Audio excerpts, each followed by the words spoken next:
No parent should have to go through something like this. And when you send your child to school, you should be able to feel safe sending your kid there. A Detroit Lakes mom contacted our whistleblower hotline, outraged over a video showing her son being shoved by a teacher. Valley News Team's Joshua Pagero has answers from the Detroit Lakes schools and looks at their policies for breaking up incidents. Sarah Peterson's son, Nicodemus, just started at Detroit Lakes High School less than 2 months ago. And already, his freshman year is off to a rocky start. Furious. To be honest, I was furious that a teacher could bring it to that extent and treat my son that way. Peterson is talking about this incident captured on video that happened on school grounds last week. You can see her 14-year-old son being shoved by a teacher. I told him not to grab me like that, and I told him to stop touching me like that, throwing me and stuff into the doors. The video doesn't show what led to the altercation. Detroit Lakes Public Schools says the teacher was attempting to break up a fight, which Nicodemus says he wasn't a part of. Peterson says she knows her son is not a saint, but a line was crossed. You're not allowed as a parent to put your hands on a child like that, and a school shouldn't be allowed to do that. Sarah Peterson tells me the biggest issue she has with school staff is they should have de-escalated the situation as opposed to grabbing her son forcibly. Find out the information before they take action, and they should not be allowed to take action that way. We stopped by Superintendent Doug Frock's office for an interview, and he wasn't available. Hours later, he followed up in a call to say the incident is under investigation. The school district's policy on discipline states a teacher should use things like positive reinforcement or assigning detention. Frock says teachers are taught to use intervention methods. At this point, however, he's not casting blame until the school understands what happened. In Detroit Lakes, Joshua Pagero, Valley News Live. And DL school leaders say they haven't seen the video and haven't followed up with Sarah Peterson since the incident. Peterson says she's considering legal action against the district. If you need help getting to the bottom of an issue in your community, give our whistleblower hotline a call. The number's on your screen, 701-237-6576. After you leave your tip, a member of our investigative team will get on the case and go to work to expose the truth. Sure nice to see the melting continue today. I know some places will be looking at snow for quite some time. Let's find out from Hutch if the above freezing temps will hang around tonight. Hutch? Thanks so much, Mike. As we take a look across the valley, we are seeing some improving conditions across the James River Valley. Up in Grand Forks, melting some snow as well. Hard hit areas, south central North Dakota, the Dickey County area still seeing a lot of snow, as is the Devil's Lake Basin, where 20 to 30 inches of that white stuff fell. Where there's heavy snow amounts on the ground, we have cooler temperatures closer to 40 degrees, but we made it up to very close to 50 here in the FM area today. But look at the changes coming.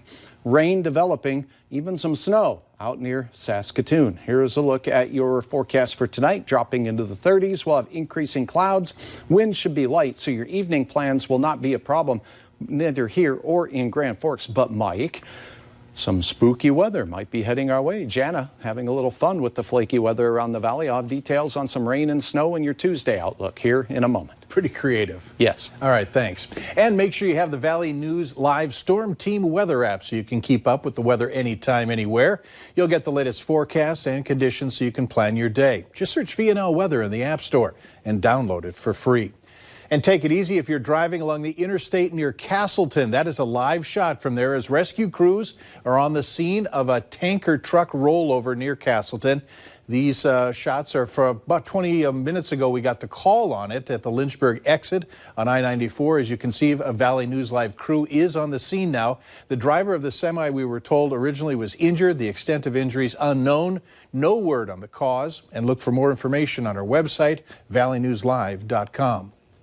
In Grand Forks, police are asking for help tracking down a driver who led them on an 80-mile-per-hour chase. An officer tried stopping a car for an improper turn along South University last night, but the driver took off. The chase was called off because of high speeds.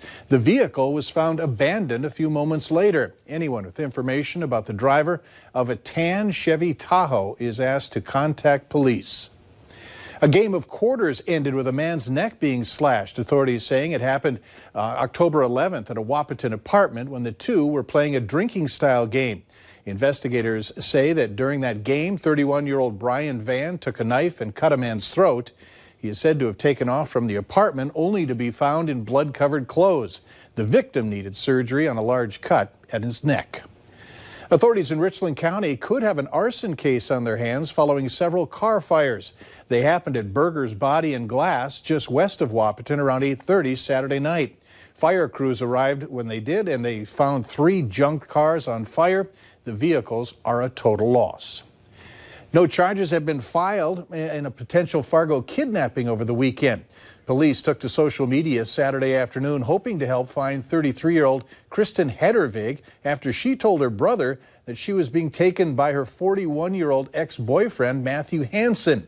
The two were later safely located in rural Barnes County. Hedervig and Hansen then took to social media later Saturday night, assuring friends that they were both okay, saying that the incident was a, quote, misunderstood situation.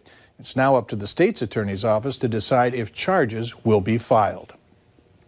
Fargo police are making some changes. The department's headquarters moving from its 4th Street North location to 105 25th Street North.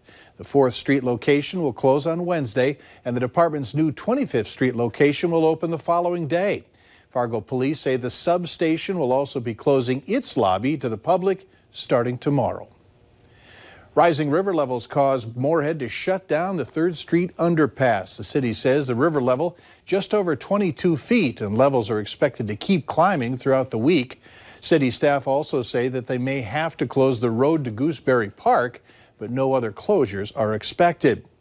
A Grand Forks golf course is closed due to the recent weather conditions. Lincoln Golf Course closed for the season because of standing water on the golf course. Members can golf at Kings Walk Golf Course for the rest of the season.